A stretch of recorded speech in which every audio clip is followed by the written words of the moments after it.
परम पिता परमात्मा का स्मरण।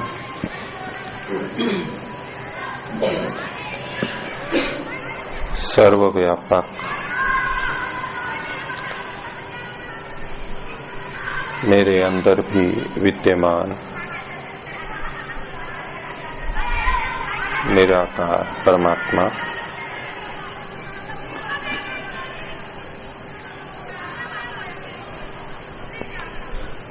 प्रणव ध्वनि।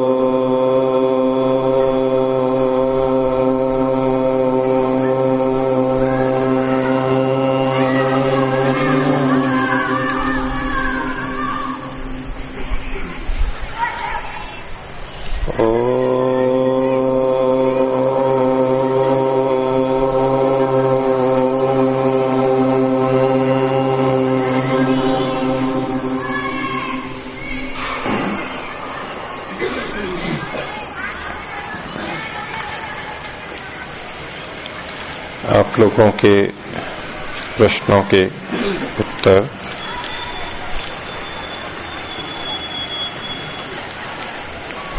प्रश्न है, यदि कोई दुख दे तो दुखी होना चाहिए, यदि दुखी हो जाएं तो क्या दोष आएगा?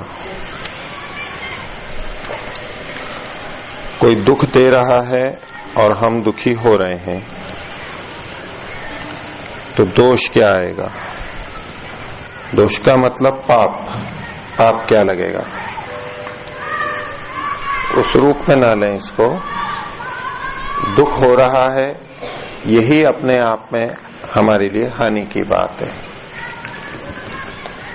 दूसरा दुख दे रहा है, उसमें जो निश्चित दुख है, उसने डंडा मारा, उससे जो पीड़ा हुई वो तो होनी है, थोड़ी कम या अधिक, वो तो भौतिक नियम है, शरीर का धर्म है। लेकिन उसके बाद जो हम दुख की कल्पना करते हैं, काल्पनिक रूप से दुखी होते हैं, और चीजें जोड़ करके, वो दुख हमारा अपना पैदा किया हुआ होता है, वो दूसरे ने नहीं दिया हुआ होता है। एक व्यक्ति ने हमारे को कोई गाली दे दी, अपमान किया हमारा, तो उसके बोलने से वास्तव में तो सीधे सीधे कुछ हमारे को होता नहीं है, हानि नहीं है, जैसे डंडा मारने से होता है। अब जो हमारे को दुख हो रहा है, उसके द्वारा जितना गलत कर्म किया गया वो उसका दोष है, उसका मना नहीं है, उनको नहीं करना चाहिए। लेकिन अब जो हम दुखी हो रहे हैं वो हम अपने कारण से दुखी हो रहे हैं, और दुख भी हमारे अलग अलग होते हैं। 5 व्यक्तियों को एक ही तरह अपमानित किया जाए, एक ही गाली दी जाए, निंदा की जाए, सबको समान दुख होता हो ऐसा तो नहीं, कम या अधिक होता है। कम और अधिक क्यों हुआ? बोलने वाले ने तो वही वाक्य बोला था सबके लिए, तो ये हमारे अपने कारण से होता है। और हम अपनी हानि क्यों करें? दुख हमारे को होता है, तो अगर किसी को दुख से दुख नहीं है, दुख कष्टप्रद नहीं लगता है, तो ठीक है, दुख ले सकते हैं। वो हम दुखी हो जाते हैं, यही हमारी हानि है, कष्ट होता है। और जब दुखी होते हैं, खिन्न होते हैं, तो हमारे और अच्छे कार्य बाधित होते हैं। दुखी हैं तो पढ़ने में मन नहीं लगेगा, कम लगेगा, भोजन करने में मन नहीं लगेगा, नींद नहीं आएगी, खेलने में मन नहीं लगेगा। दुखी हैं तो हमारा दूसरों से व्यवहार भी बदल जाएगा, जिनके साथ हमारा कोई झगड़ा नहीं हुआ है, दुख दिया किसी और ने, लेकिन हमारा क्षोभ मन में रहेगा, सहनशीलता कम होगी, तो दूसरों के साथ हमारे व्यवहार बिगड़ेंगे। इस प्रकार से दुखी होने का अन्य भी व्यापक प्रभाव देखा जाता है। वो सब हानि है हमारी। इसलिए दुख से हमें तो बचना चाहिए, क्योंकि हम दुख से बचना चाहते हैं। ऐसा तो कोई नहीं है जो दुख से नहीं बचना चाहेगा। ये हमारा स्वभाव है, उसके अनुरूप हम कर रहे हैं, वैसे और कोई दोष नहीं उसमें। आगे प्रश्न है, आपने बताया कि जितना कर्म करते हैं उतना कर्म फल अवश्य भोगना पड़ता है, लेकिन अपने कर्मों का फल कई गुना होकर मिलता है, ये कर्म से अधिक क्यों मिलता है? तो जो दूसरी बात है कि कर्म करते हैं तो फल कई गुना होकर के मिलता है, ये अच्छे कर्मों पे भी लागू होता है और बुरे कर्मों पे भी लागू होता है। जो ये बात कही जाती है कि जैसा कर्म किया है वैसा फल मिलेगा, जितना कर्म किया है उतना फल मिलेगा, उसका ये अर्थ नहीं है कि हमने 100 रुपए का दान दिया है तो 100 ही रुपए हमारे को फल मिलेंगे, फल के रूप में उतना ही मिलेगा, ये अर्थ नहीं है। जितना कर्म किया उतना मिलेगा, मतलब 1 रुपया देंगे, 100 रुपए देंगे और मान लीजिए हमारे को 10,000 मिल रहे हैं, तो कोई 200 देगा तो 20,000 मिल जाएंगे, 10,000 देगा तो 1 लाख मिल जाएंगे। तो जैसा दिया वैसा ही मिल रहा है। इस तरह से ये वाक्य का अर्थ लेना चाहिए कि जितना हम कर्म करते हैं पुण्य पाप उतना ही मिलता है, मतलब बिल्कुल उतना नहीं, कई गुना ज्यादा ही मिलता है।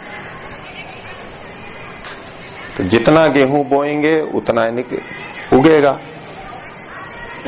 ये एक वाक्य सामान्य रूप से कोई कथन करे कि भाई एक खेत में 1 बोरी बोना था, उसने आधी बोरी बीज डाला, 1 बोरी डल सकता था बीज, आधी बोरी डाला, तो अब ये कह सकते हैं ना भाई तुमने जितना बोया उतना ही तो मिलेगा। उसका ये अर्थ नहीं है कि आधी बोरी बोया है तो आधी बोरी ही मिलेगा, पता है कि उससे 20 गुना 25 गुना 50 गुना अधिक मिलता है। 1 बोरी बोया है तो 50 बोरी मिलेगा, आपने आधी बोरी बोया है तो 25 ही तो मिलेगा। तो कई गुना मिलते हुए भी ये कथन किया जाता है कि जितना हम बोएंगे उतना मिलेगा, जितना करेंगे उतना फल मिलेगा। तो इस वाक्य का अर्थ वो कई गुने वाले संदर्भ में ही देखना चाहिए। अगला प्रश्न, क्या मृत्यु के होते ही जन्म मिल जाता है? तो होते ही का मतलब है बिल्कुल उसी क्षण, तो ऐसा नहीं है, उसमें समय लगता है। तो यजुर्वेद के 39वें अध्याय में 2 मंत्र आए हैं जिनकी महर्षि दयानंद ने व्याख्या की है। मृत्यु के बाद कैसे कैसे जाते हैं, पहले यहाँ वायु, अग्नि, आकाश, सूर्य, ऐसे कई जगह बताएं, तो वो 12 दिन की यात्रा वहां पर लिखी हुई है। तो शब्द प्रमाण के आधार पर मंत्र में भी लिखा है और महर्षि का भाष्य भी है, तो उसके आधार पर हमें समझना चाहिए कि एकदम नहीं मिल जाता है, कुछ समय बाद में मिलता है। और इस तरह की काफी चर्चा वेदांत दर्शन में भी आती है, उपनिषद के वचनों के आधार पर चर्चा चलती है और सूत्र भी हैं। तो चूंकि ये विषय हमारे प्रत्यक्ष का तो है नहीं और न इसमें हम अनुमान कर सकते हैं निर्णायक रूप से, ये तो शब्द प्रमाण से ही जाना जाता है। तो वेद और दर्शन के अनुसार हम ये कह सकते हैं कि एकदम तत्काल जन्म नहीं मिलता, कुछ दिनों के बाद में मिलता है और उससे अधिक दिन भी रह सकते हैं। ये भी एक संभावना है कि यदि उचित स्थिति नहीं है जन्म लेने की तो प्रतीक्षा के लिए रह सकता है, प्रतीक्षा में भी रह सकते हैं और वो बहुत लंबा समय भी हो सकता है। अगला प्रश्न, जब कोई व्यक्ति है और उसके सामने उसका सामान ले लेते हैं तो क्या यह चोरी है? तो वैसे तो चोरी को माना जाता है पीछे से छुप करके लेना, क्योंकि चोर छुप करके ही लेता है, लेकिन डाकू सामने से भी लेता है। डाकुओं के लिए पहले बड़े गौरव की बात मानी जाती थी कि डाकू वो कहलाता है, हर कोई डाकू नहीं कहला सकता, और तो चोर कहलाते हैं। तो डाकू के लिए क्या विशेषता, ऐसा सुनते हैं वो कहता था कि इस दिन तुम्हारे घर पे डाका डालूंगा, पहले से कह करके आता था, क्योंकि बलवान तो वही है जो कह करके आए कि मैं इस दिन लेकर के जाऊंगा, नहीं तो ये चुपके से आके लेके जाए, ये डाकू का अपमान है। उनका सोच ऐसा है कि उनमें बल नहीं है, कोई भी रोक देगा, तो चुनौती पूर्वक देके आते हैं। ऐसा एक डाकुओं के लिए यश की बात उनके कही जाती थी, ऐसा माना जाता है। अब वो सामने लेके जा रहे हैं, लेकिन फिर भी चोरी है। लेकिन ये प्रश्न जिस संदर्भ में पूछा गया होगा, वो फिर पीछे बैठ गए छोटे वाले शिवम जी। कहा है प्रश्न तो कई दे रखे हैं इन्होंने। ये भी इन्हीं का ही है। मेरी समझ से इनका अभिप्राय, आगे बैठना चाहिए आपको। मेरी समझ से इनके मन में जो परिस्थिति होगी कि कमरे में दो व्यक्ति हैं, अब उसका सामान वहां रखा हुआ है, लेखनी ली, अब उसी के सामने हमने लेखनी लेकर के लिख लिया बिना पूछे, तो वो चोरी होगा या नहीं होगा? इस संदर्भ में है कि दूसरे का कोई सामान रखा है, मान लो फल रखा हुआ है, घर से लड्डू आए हुए रखे, तो गए और बिना पूछे ले लिया। और कई बार लेते हुए भी पूछते हैं, लेके खा भी लिया, मैं लड्डू खा रहा हूं, ये केवल सूचना देते हैं। पूछते नहीं है वो। कई बार फिर कोई आपत्ति करता है तो बोले मैंने तो बोल दिया था, तो भी बोला था तो वो तो सूचना दी थी, पूछा थोड़ा ना था। और कई लोग केवल पूछते हैं, उत्तर की प्रतीक्षा नहीं करते। तो मैंने तो पूछ लिया था, तो कभी मैंने उत्तर दिया था क्या? हाँ भरी थी क्या? बोले मैंने तो पूछ लिया था, तो ये चोरी थोड़ी ना हुई। तो सूक्ष्मता से देखें, ये सारी की सारी चोरी कहलाती है। दूसरे की वस्तु को उसके सामने भी बिना पूछे लेना, ये चोरी में आता है। हमें ये शिष्टाचार रखना चाहिए कि दूसरे से पूछ के लें। इसका अपवाद क्या है कि यदि हमारी आपस में ये सहमति है कि ठीक है मेरी पुस्तक जब देखनी हो देख लेना, दोनों की आपस में सहमति है। कमरे में 3-4 जने रहते हैं, एक दूसरे की पुस्तक देख लेते हैं, एक दूसरे की लेखनी ले लेते हैं, किसी के पास, एक ही के पास लाल लेखनी है, उसी से ही काम चलाते हैं। आपस में सहमति है कि भाई ले सकते हैं, तो इसको चोरी नहीं माना जाएगा, ये सहमति पूर्वक है। दूसरे की सहमति के बिना अन्याय पूर्वक दूसरे की वस्तु को लेना, ये चोरी कहलाता है। और आप सोचो कि आपके घर से सामान आया हो, माता पिताजी लाए हो, और दूसरा आकर के आपके सामने ही ले गए, तो आपको कैसा लगेगा? अच्छा लगेगा? नहीं पता, ऐसी स्थिति नहीं आई होगी। आप शायद बच्चों को देते ही नहीं होंगे, तो सबको बढ़ता होगा या अलग अलग मिल जाता है घर वालों से लाया हुआ? घर वाले जो मिठाई लाते हैं उसको ब्रह्मचारी अपने आप अलग से खा सकता है, बढ़ती है ना वो। हाँ, तो इनके सामने वो परिस्थिति ही नहीं है। लेकिन कोई भी चीज हो दूसरे की लेनी है तो पूछ करके लेनी। अब स्नान किया, अपना तौलिया कहीं और डाल रखा है, सुखाने को है नहीं, तो उसका टंगा हुआ है, उसी के पास गए और उसके देखते देखते उससे हाथ पहुंच लिए, मुंह पहुंच लिया, बोले तो सामने किया। तो दूसरे की वस्तु का ऐसा उपयोग दुरुपयोग है, ये गलत है। उसके सामने उसकी चप्पल पहन करके चले गए। कई बार वो व्यक्ति थोड़ा सम्मान लिहाज रखते हुए, शर्म रखते हुए बोलता नहीं है, लेकिन मन में तो लगता है आया और चला गया, मैं जाऊंगा तो कैसे जाऊंगा।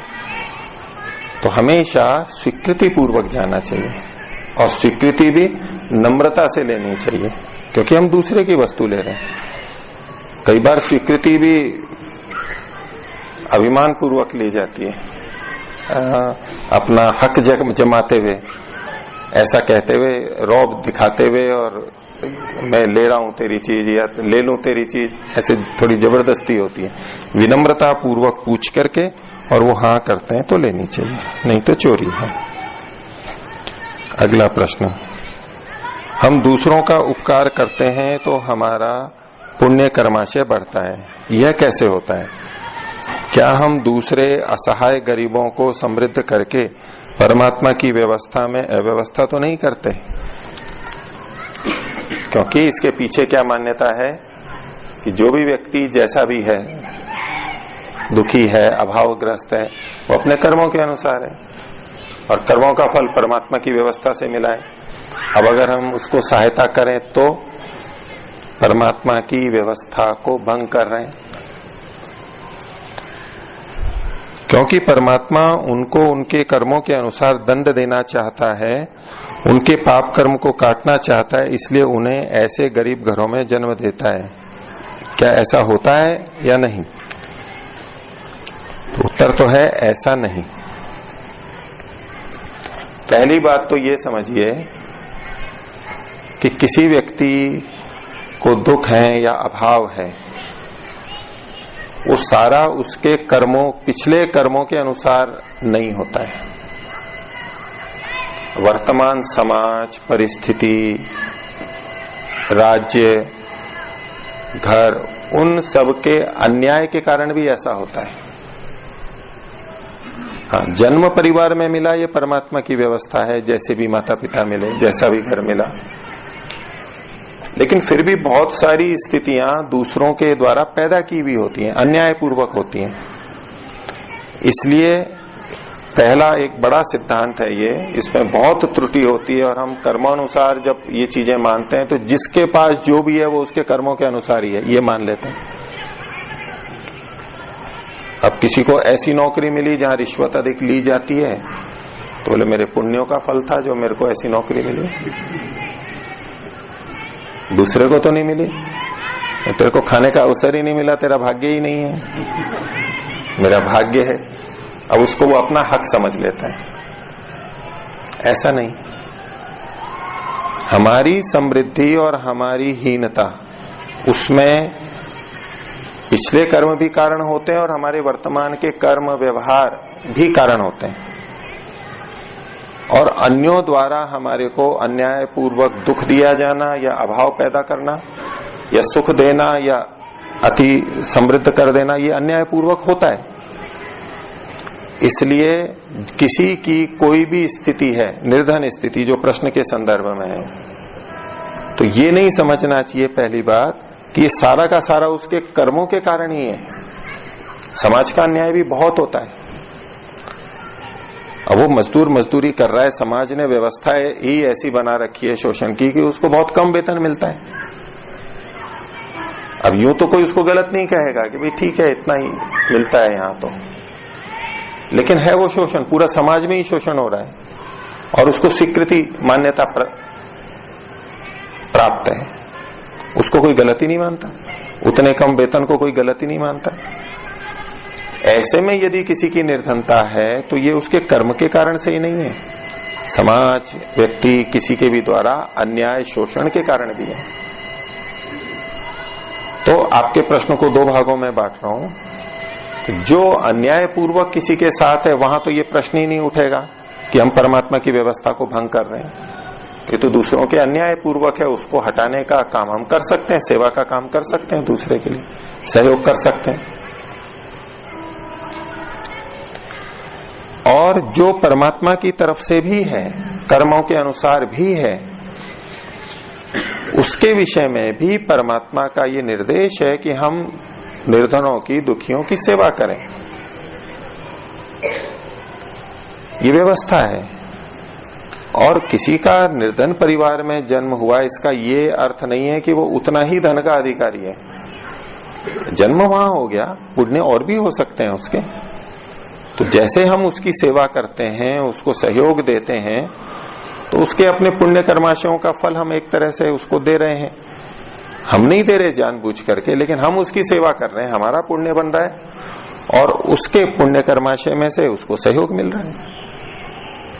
वो भी परमात्मा की न्याय व्यवस्था में आता है कि हमने जो दूसरों की सेवा ली उससे हमारा भी तो कर्माशय उतना ही कम हो जाता है, लेकिन हमें आवश्यकता थी, तो इसमें कोई दुखी होने की बात नहीं है कि इससे हमारा कर्माशय घट गया। हमको आवश्यकता थी, हमने ले ली। हाँ, बिना आवश्यकता के सेवा ले लेते हैं तब तो व्यर्थ है वो। तो दूसरों की सेवा हम कर सकते हैं, करनी चाहिए, उसमें कोई आपत्ति नहीं है। उचित धर्म पूर्वक धार्मिक की सेवा सहायता हम कर सकते हैं। लेकिन ये जिस तरह का प्रश्न है, ये प्रश्न एक संप्रदाय के अंदर भी बहुत प्रचलित है और उनकी यही मान्यता है, उनके आचार्यों ने यही बताया है, इसलिए वो किसी दीन दुखी की सहायता करने का मना करते हैं, दान देने का मना करते हैं। जैनियों में श्वेतांबर परंपरा में एक स्थानकवासी और तेरापंथी, ये दो संप्रदाय हैं। इन दोनों के पहले एक ही थे, एक ही आचार्य थे, फिर बाद में कुछ 100 साल पहले दो उसमें भेद हुए। ये पट्टी बांधने वाले हैं, जो मुंह पे पट्टी बांधते हैं जैनी, वो वाले। बिना पट्टी वाले भी जैनी होते हैं, मंदिर मार्गी। श्वेतांबर जो वस्त्र धारण करते हैं उनके मुनि, दिगंबर अलग हो गए।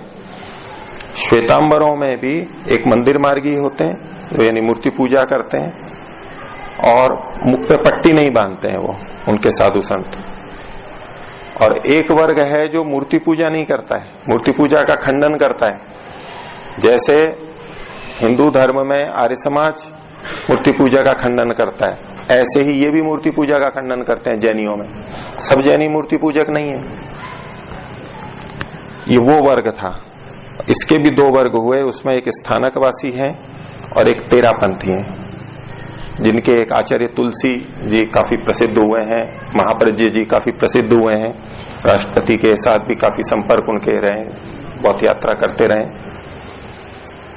अभी उनके दूसरे हैं आचार्य।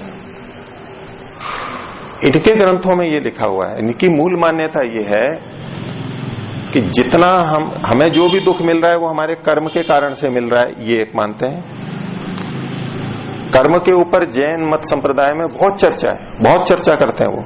ईश्वर को तो मानते नहीं है, लेकिन कर्मफल व्यवस्था को मानते हैं वो।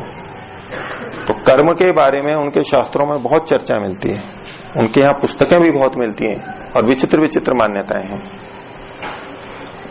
उसमें एक ये भी मान्यता है कि जो हमें दुख मिल रहा है वो हमारे कर्मों के कारण से है, और अब अगर अभी हमें दुख हुआ है तो उससे हमारा कर्माशय घट रहा है, कट रहा है। तो जब किसी का कर्माशय घट रहा है तो अच्छी बात है, उसका कर्माशय कट रहा है, मुक्त हो रहा है वो, इसलिए उसकी सहायता नहीं करनी चाहिए। अगर हम उसकी सहायता करेंगे, ऊपर से तो ये दिखेगा कि हम सहायता कर रहे हैं, लेकिन वास्तव में हम उसकी हानि कर रहे हैं, क्योंकि उसका कर्माशय नहीं कट पाएगा फिर। इसलिए उनके शास्त्रों में ऐसे दीन दुखी की सहायता करना, कोई तड़प रहा है तो उसको सहायता करना, उसका मना है। लेकिन ये बात ऐसी है कि उसको बोल भी नहीं सकते सबके सामने, आज तो नहीं बोल सकते।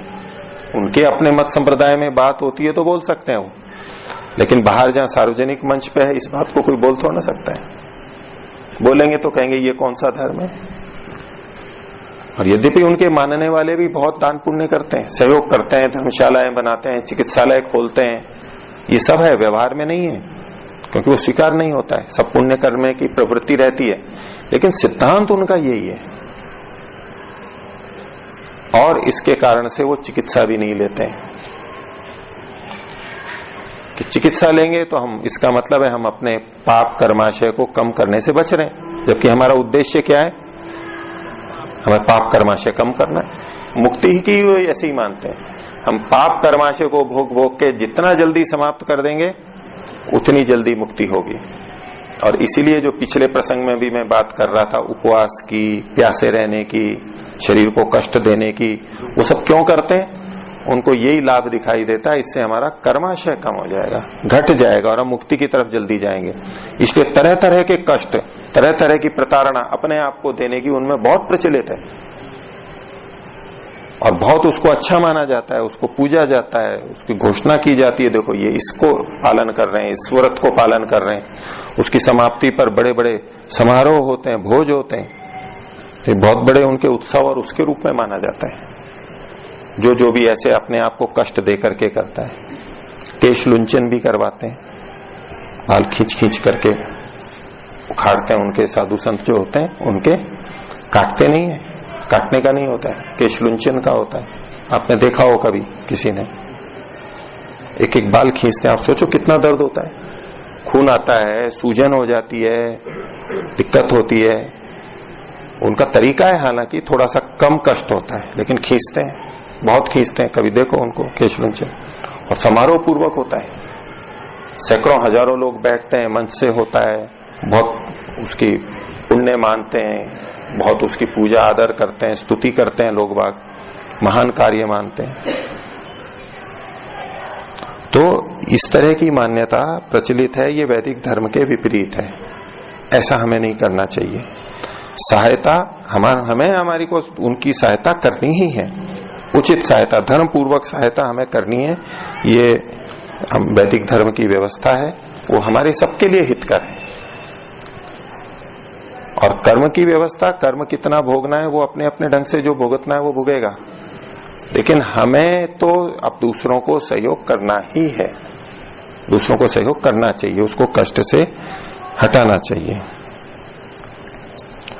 अगला प्रश्न, क्या इसी जन्म के पिछले बुरे कर्मों का पश्चाताप करना सही है या नहीं? यानी इस जन्म के जो हमारे पहले के बुरे कर्म हैं उसका पश्चाताप करना चाहिए या नहीं? करना चाहिए। पश्चाताप मतलब हमने कर्म कर लिया और उसके बाद में हम दुखी होते हैं कि देखो मैंने ये क्या क्या कर दिया। करना चाहिए। मन में खेद ग्लानि उत्पन्न करते हैं, इससे हम उससे बचते हैं, आगे नहीं करने को होता है, कम होता है, ये करना चाहिए। और प्रायश्चित के रूप में यदि हम कोई दंड लेते हैं तो वो भी लेना चाहिए। दंड कितना लेना चाहिए कि जिसमें मन के अंदर जो खेद उत्पन्न हो गया, ग्लानि हो गई कि मैंने ये कार्य गलत कर दिया, उसको दुखी कर दिया, वो ग्लानि का भाव हट जाए और आगे करने की प्रवृत्ति हमारी कम हो। जितने से जिसको होती है उतना ले सकता है। कई बार थोड़ा प्रायश्चित हो, थोड़ा दंड हो तो न तो ग्लानि गई अंदर से और न आगे करने की प्रवृत्ति कम हुई, तो ये प्रायश्चित कम माना जाता है, ये कम होता है।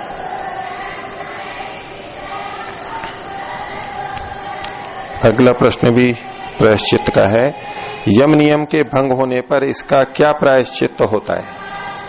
ऐसा कोई निश्चित प्रायश्चित नहीं होता है, अपने हिसाब से हम थोड़ा बदल बदल के कर सकते हैं, लेकिन वही दो बातें ध्यान रखनी है कि एक तो जो हमने दोष किया है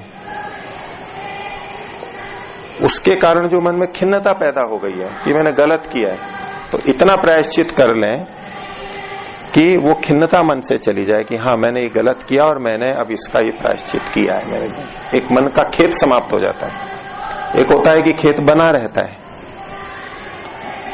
उस मात्रा में करना चाहिए, लेकिन इसमें अति भी नहीं ऐसी हो जाए कि हमारे शरीर को हम बहुत अधिक हानि पहुंचा दें, उसका भी हमेशा ध्यान रखना है। लंबे समय तक थोड़ा थोड़ा प्रायश्चित कर लें। किसी को हमने कुछ बहुत हानि पहुंचा दी, अपमान कर दिया, तो कहे कि मैं अपना हाथ ही काट लूंगा, ऐसे नहीं, इतना नहीं। ये भावावेश में आके अति में किया गया होता है, ये ठीक नहीं है। थोड़ा थोड़ा दंड ले सकते हैं, लंबे समय तक ले सकते हैं, हम कुछ प्रत्युपकार कर सकते हैं उसका, जिसको हमने गलत व्यवहार किया, जिसके प्रति हानि की, उसका प्रत्युपकार हम करके मन की ग्लानि हटा सकते हैं। वो भी प्रायश्चित के अंतर्गत आ सकता है। जब कर सकते हैं, प्रभु से स्मरण कर सकते हैं, प्रभु का ध्यान कर सकते हैं और कुछ भी कर सकते हैं, तो प्रायश्चित इनका किया जाना चाहिए, करना चाहिए। अगला प्रश्न, तो ये क्षमा पूर्वक कह रहे हैं कि विषय से बाहर का प्रश्न है, पर मेरे लिए पूछना जरूरी है कि लोग कहते हैं कि मीठा खाने से बुद्धि कमजोर होती है, ऐसा होता है क्या? मीठा खाने से बुद्धि कमजोर होती है क्या? मैंने कई लोगों से सुना है, लेकिन मुझे मीठा बहुत पसंद है। ठीक है, मीठा लीजिए, मीठे का मना नहीं है। और ऐसा कैसे प्रचलित है, मैंने तो पहली बार सुना कि मीठे से बुद्धि खराब होती है। हाँ, कब खराब होती है वो अलग बात है कि यदि हम मीठा अधिक खाएंगे तो शरीर में तमोगुण बढ़ेगा, बुद्धि की सक्रियता कम होगी, आलस्य आएगा, इस रूप में बुद्धि कम होगी, लेकिन यूं बुद्धि को खराब नहीं करता है वो। अब उचित मात्रा में मीठा लेते हैं, आवश्यक है हमारे लिए। भोजन में हमारी अधिकतर चीजें मीठे मधुर रस वाली होती हैं।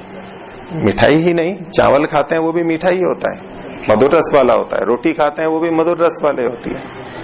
ये मुख्य चीजें हमारे भोजन की। जो कार्बोहाइड्रेट लेते हैं वो अंदर जाकर के ग्लूकोज में ही बदलता है, मीठे में ही बदलता है, विघटित होकर के अंतिम उसका रूप मीठा ही बनता है और उस मीठे से ऊर्जा बनती है। घी, ये चिकनाई जो खाते हैं, फैट जो खाते हैं, वो भी टूट करके बाद में ग्लूकोज में बदल जाती है, उससे भी ऊर्जा मिलती है। ये भी मीठी चीज है, जिह्वा पे मीठी नहीं लगती है, लेकिन ये मधुर वर्ग में ही आती है। और भोजन मधुर प्राय ही होता है, होना चाहिए। चरक में, आयुर्वेद में भी आता है हमारा भोजन मधुर प्राय होना चाहिए। अब नमक तो अधिक हो नहीं सकता भोजन में, मिर्ची चरपरी चीजें भी अधिक नहीं हो सकती, तसैली चीज भी, कड़वी चीज भी, यानी एक मधुर को छोड़ करके बाकी के पांचों रस, खट्टी चीज भी अधिक नहीं हो सकती, थोड़ी ही होती है वो। तो हमारे भोजन में अधिकता किसकी होती है? मधुर की होती है। और अगर किसी को बाहर से मधुर कम मिल रहा हो तो गुरुकुल में प्रतिबंध होता है।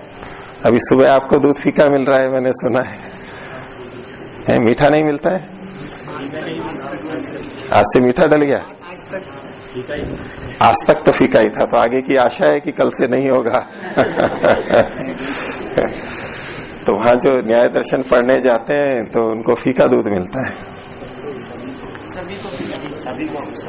अच्छा, सभी को फीका ही मिलता है क्या?